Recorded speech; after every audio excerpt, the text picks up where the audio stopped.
I saw a bunch of fact checks from USA Today, from Reuters, etc. about how Donald Trump was the worst job president in history. But I wanted to just correct the record on that. There should be nuance added, but they didn't add the nuance. The president, at the end of his first 3 years of the term, had delivered record-breaking results for the American people. The problem was, if you look at the date on this article, December 31st, 2019. Do you know what happened just a month later? My fellow Americans, tonight I want to speak with you about our nation's unprecedented response to the coronavirus outbreak that started in China and is now spreading throughout the world. Everything shut down. We all went in our homes, and millions, over 9 million people lost their jobs because their employers shut down.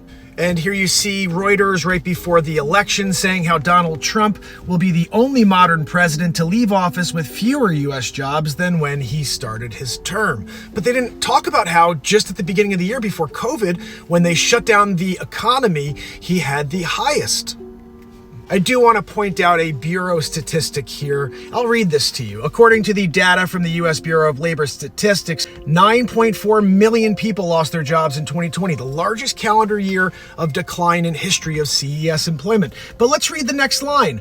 As with virtually all economic activity in 2020, the decline was due to the coronavirus disease 2019 pandemic, including pandemic-driven social and behavioral changes and government restrictions on business activity.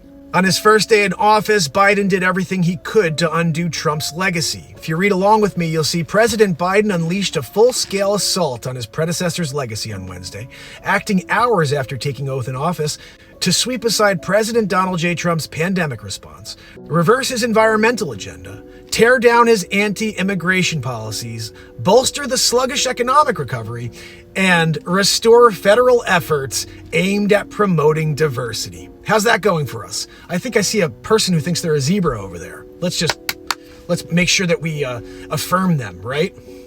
So I have to ask you one question.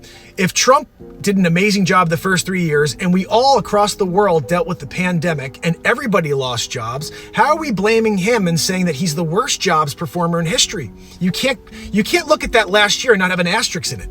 It's like this baseball player who's on steroids and you don't put an asterisk next to it. You got to put an asterisk next to Trump in his final year.